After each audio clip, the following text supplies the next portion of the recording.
इसका चेहरा आदास और बोझल था। मौका मिलते ही मैंने इसे किचन की तरफ इशारा किया। जब हम दोनों वहां पहुंचे तो मैंने चुपके से पूछा, तुम्हें पता है? इसने आंसू भरी आंखों से मुझे देखा और हाँ में सर हिलाया। बोली, नानी बहुत खुश हैं। वो कहती हैं कि ये मेरी खुशकिस्मती है। लड़का इंजीनियर है। मैंने इसका हाथ थाम लिया।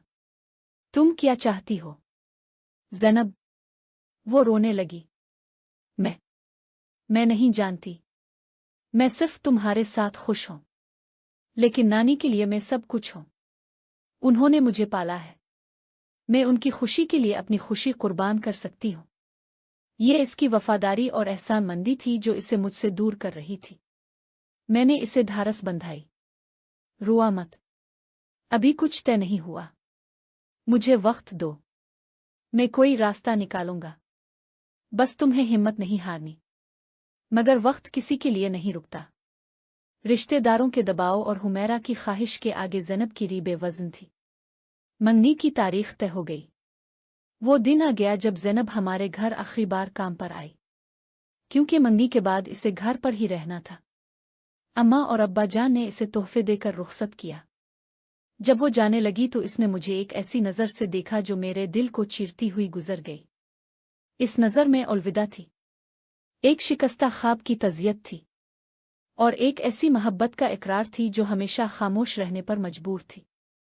इस शाम मैं अपने कमरे में बैठा उसके दिए हुए एक हल्के से मुस्कुराहट भरे लम्हे को याद कर रहा था जब मेरा फ़ोन बजा। एक नामालूम नंबर था।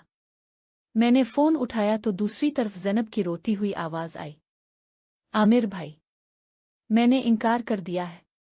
मैंने सबसे कह दिया है कि मैं ये रिश्ता कबूल नहीं कर सकती। मैं चौंक पड़ा। क्या? मगर तुम्हारी नानी, तुम्हारा घर। इसकी आवाज़ में पहली बार एक अजीब सी ताकत थी। मैंने उनसे कहा है कि मेरा दिल किसी और के साथ लग चुका है।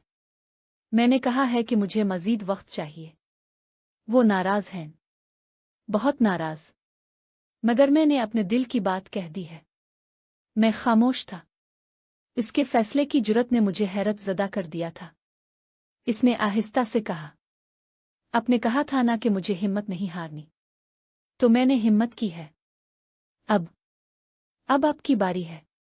फ़ोन रखते हुए मेरे हाथ कांप रहे थे।